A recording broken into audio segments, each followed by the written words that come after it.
Hello friends, welcome to our channel. Good morning. So మా ఊర్లో ఉన్నాము. ఈ మధ్య గత 2 నెలలుగా ఒక 2-3 టైమ్స్ వెళ్ళామన్నమాట. దగ్గరగా ఊరు వెళ్తూ ఉన్నాం.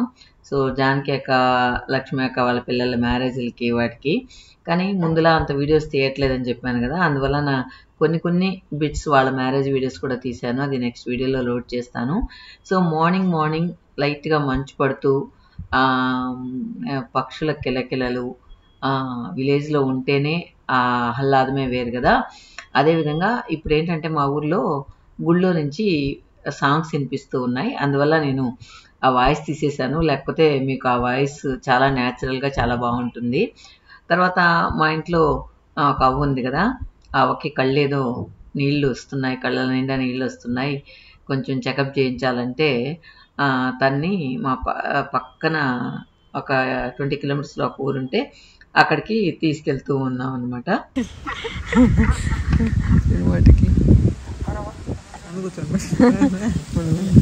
ముందే కూర్చోబెట్టు మా, ముందు కూర్చోబెట్టు, ఫ్రీగా కూర్చుంటుంది.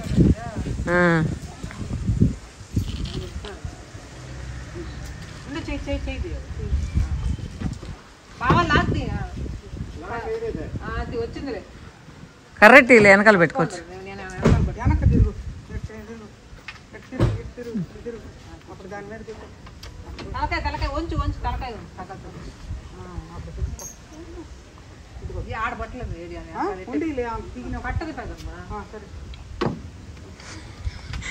ఇంకెందుకు ఎత్తుకున్నాడు నువ్వు? అది కాదు, ప్రాక్టీస్ చేసుకో, ప్రాక్టీస్ చేసుకో. ఎలా ఉంటావు, ముసలం అయిపోతే ఎలా ఉంటావు అనేసి ప్రాక్టీస్ చేసుకో. ఎవరిని కొడతావు? కోడల్ని కొడుకుని కొడతావా ఎట్టా? కోడల్ని కొడుకుని కొడతావు, ఎవరిని కొడతావా? వాళ్ళ చేత కొట్టించుకోవాలి మనం, వాళ్ళ చేత కొట్టించుకోవాలా.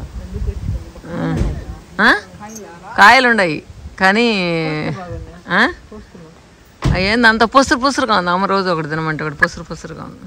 ఇది కూడా సంక్రాంతి అప్పుడు తీసిన వీడియో, అందుకే గొబ్బమ్మల్ని ఊరేగించుకుంటూ వెళ్తూ ఉన్నారు మేము వెళ్తూ ఉంటే. సో పండగంతా అయిపోయిన తర్వాత గొబ్బమ్మల్ని అక్కడ నీటిలో కలిపి అక్కడ పొంగళ్ళు పెట్టుకొని బాగా ఎంజాయ్ చేస్తారనమాట ఊర్లో హెల్పర్స్ అందరూ కూడా. 4 గంట 20 గంట చేత ఏ రోజు ఉడికేసి ఇప్పుడు ఉడికేసారా? దించు, తీసుకోమే చేత. ఎందుకు తీసుకుంటావా మరి? పాపం కష్టపడి తీస్తే ఒక్కటి చాలంటే మీరు ఉడకబెట్టేసి అమ్ముతారు. పచ్చివా?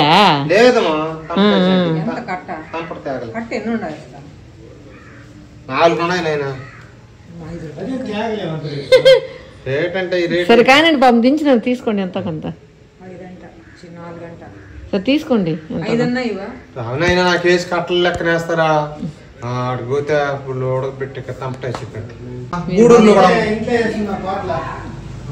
నేను ఊరికి తీసుకున్నా.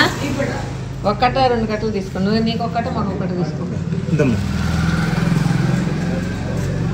ఈ రోజు ఉడకబెట్టాడు జిల్లు అంటుండే. ఈ రోజేనైనా గోతంలో పెట్టింది గోడ పెట్టుకుని రచ్చకాడ పెట్టా. రచ్చకాడు కదా, ఇదిగో అంగటల్లా మెట్ల కాడ పెట్టుకుని గోతంలో, ఇదిగో గోతం కూడా దాంట్లో పెట్టేసుకుని వస్తా.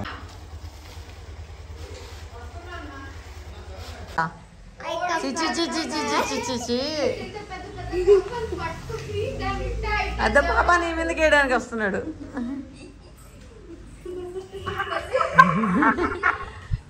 పిల్లలు మామూలుగా భయపడతారు, కానీ మా వాడు దేనికి భయపడ్డా అనమాట.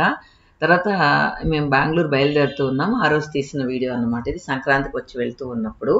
సో పంటంతా బాగా పండింది, కానీ ఎక్కువగా గాలి వర్షం వచ్చిందనమాట. పాపం కొంతమందికి అయితే కింద పంటంతా కూడా కింద పడిపోయింది అనమాట. సో వాళ్ళకి చాలా నష్టం వస్తూ ఉంది. అదే చెప్తూ ఉంటాను కదా, రైతులకి అంతా కూడా ప్రకృతితో ఆధారపడి ఉంటుంది, రైతుల ప్రాఫిట్స్ అంతా కూడా ప్రకృతితో ఆధారపడి ఉంటుంది అనే దానికి ఇదే ఒక ఎగ్జాంపుల్.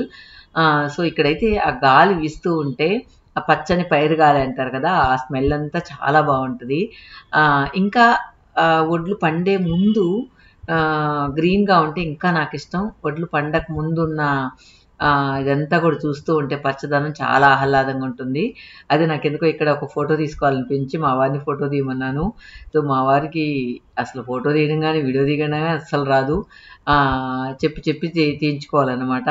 ఒక్కొక్కసారి ఆన్ చేయడం మర్చిపోతాడు. అలా తిప్పలు పడుతూ ఉంటాం. సో మొత్తానికి బెంగళూరులో అయితే అడుగు పెట్టేశాము. ఇక్కడ చూడండి సూర్యుడు అస్తమిస్తూ ఉన్నాడు. కానీ అస్తమించేటప్పుడు చాలా రెడ్గా అనిపిస్తుంది కదా, చాలా బాగుంటుంది చూసేందుకు. కానీ కరెక్ట్గా క్యాప్చర్ చేయలేకపోయాను నా కెమెరాతో. అయితే కనుక మన అల్కనందన తర్వాత మన రౌడీని వదిలేసి వెళ్ళాం కదా. సో మేము ఇంటికి వచ్చాక అది మాతో ఎలా ఫైట్ చేస్తుందో చూడండి. మమ్మల్ని వదిలేసి వెళ్ళారా అన్నట్టు ఎంత ఫైట్ చేస్తుందో చూడండి. ఎవరు వచ్చారు ఇంటికి? చూడు నా ఫ్రెండ్ అయిపోయింది. ఎవరు వచ్చారు రోడ్డు ఇంటికి? అమ్మ వచ్చిందా?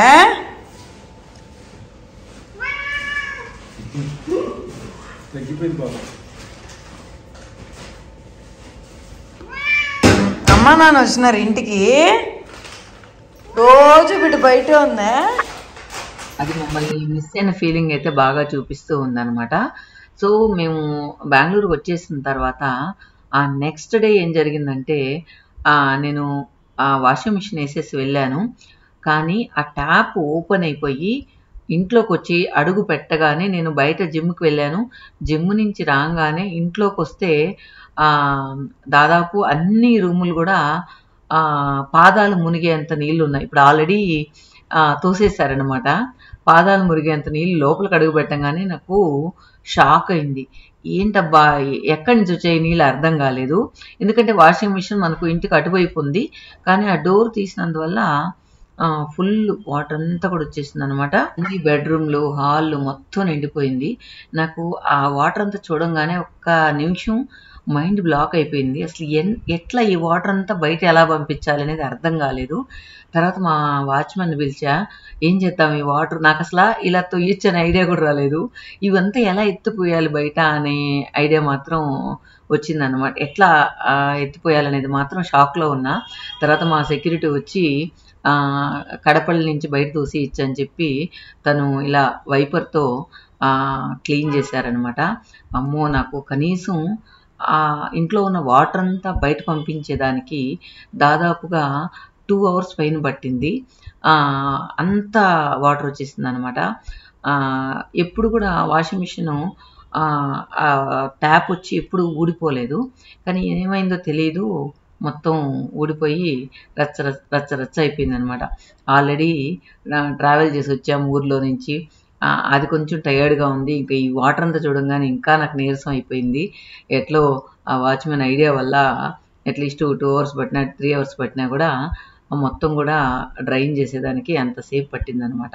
అప్పుడు కానీ నాకు అమ్మయ్య అనుకున్నా. మా చెల్లికి ఫోన్ చేస్తే అక్క స్టోర్ రూమ్కి వెళ్ళలేదా వాటర్ అనింది. అప్పుడు గుర్తొచ్చింది అనమాట వాషింగ్ మిషన్ పక్కన స్టోర్ రూమ్ ఉందని. ఆ స్టోర్ రూమ్లో చూస్తే ఆ డోర్ క్లోజ్ చేసినందువల్ల ఎక్కువ పోలేదు కానీ కొద్దిగా వెళ్ళున్నాయి.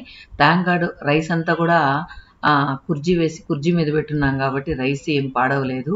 సో మొత్తానికి ఈ వాషింగ్ మిషన్ పుణ్యమా అని మా ఇల్లంతా నీళ్లు పోసి కడిగినట్టు బాగా క్లీన్ అయిపోయిందనమాట. ఇలా జరిగింది ఆ రోజంతా కూడా. Thank you for watching.